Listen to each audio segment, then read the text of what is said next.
All right, let's dive right in. Today we're going to unpack an idea that feels incredibly modern, this belief that your faith can directly lead to health, wealth, and success. But here's the thing, what if it's not new at all? What if what we're hearing today are actually echoes of a philosophy that's thousands of years old?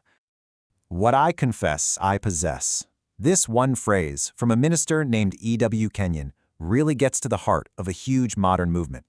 It's this core belief that the words you speak, well, they have the power to literally create your reality. And this is what we call the prosperity gospel. The idea here isn't that faith is just some passive thing you feel inside. Nope, it's an active force, a power that you can tap into. Adherents believe that by making these specific faith-filled declarations, you can unlock real-world blessings, like good health and, yes, money. This is the absolute cornerstone of what's known as the Word of Faith movement. And that leads us to the big question, the mystery we're going to try and solve today. Did this idea just spring up in the 20th century, a product of American optimism, or has humanity been talking about the power of our inner world to shape our outer world for a very, very long time? Let's start tracing this thing backwards. Okay, so let's begin with what we see today. We have a movement built on this incredible idea that faith isn't just a feeling. It's a tangible, almost scientific force that you can actually harness. What's so wild about this is how faith gets framed as a spiritual law. It's like a machine, not a mystery. The idea is that your words are the containers for this force. So if you speak positive, faith-filled words, you're releasing positive power, and you get a predictable, positive result. But, and this is key, it works both ways. Negative words, or a negative confession, are believed to release that same force, but for outcomes you definitely don't want. So if this is a kind of spiritual technology, who invented it? To find the source, we've got to follow the breadcrumbs. If we trace the lineage of today's big-name preachers backwards, we start to find their intellectual ancestors. And you know what? The timeline shows a surprisingly straight line.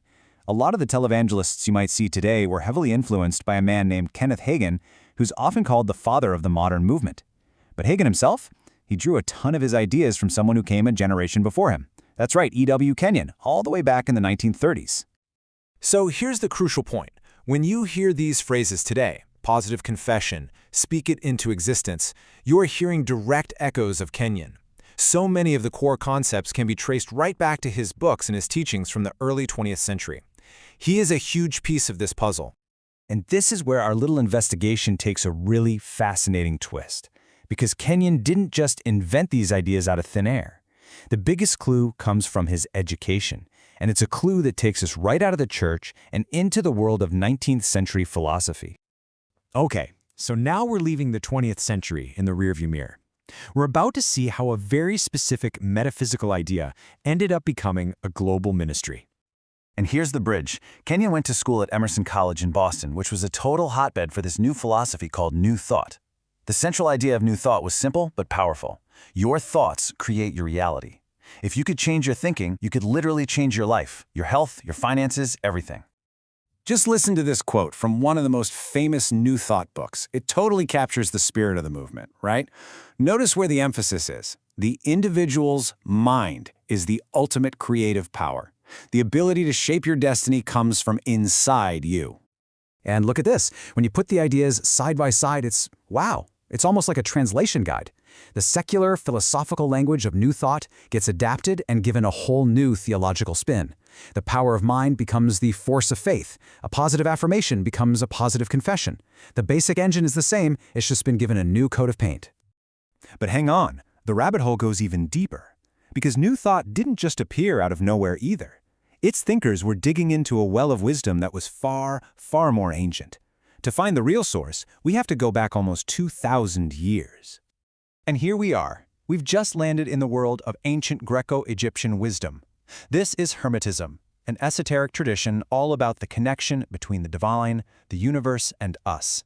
And right at its core is one single mystical idea that has rippled through the centuries. This is the first half of that famous saying, one that hints at this incredible connection between the big and the small, the spiritual and the physical. As above, so below. That's it. That's the phrase. This simple idea is called the Hermetic Principle of Correspondence. It basically teaches that there's a direct link, an analogy, between the divine realm, the above, and our physical world down here, the below. What happens on one level is reflected on the other. This principle of correspondence is really the ancient root of this whole idea. It's the belief that our physical world is just a mirror of a higher spiritual one. And if you could understand the above, well, you could influence the below.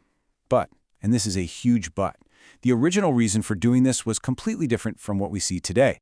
So we've traced the how this idea traveled from ancient Alexandria to modern megachurches. But now we have to talk about the why. Because this is where the most radical transformation of all happens. The whole purpose of the idea gets flipped on its head. And this right here reveals the most dramatic shift. Just look at the goal. For the ancient Hermeticist, as above, so below was a tool to achieve Gnosis. That means direct spiritual knowledge of God. It was all about an inward journey to understand the heavens. But in the prosperity gospel, that very same principle gets re-engineered into an outward tool for getting material blessings here on earth. So here it is, the whole journey in 3 steps. It starts as a mystical path to knowing the divine. Then it gets transformed by new thought into a kind of psychological tool for self-help. And finally, it's adopted by the Word of Faith movement and becomes a spiritual formula for getting stuff. The focus literally shifts from the soul to the wallet. So what does this all mean? The big takeaway is that ideas aren't static things, frozen in time. They are incredibly adaptable. They morph and they change as they travel through different cultures and belief systems. The journey from as above, so below, to what I confess, I possess, is just a wild reminder that the same ancient root can grow into 2 completely different trees, leaving us to wonder what gets lost and what gets gained in translation.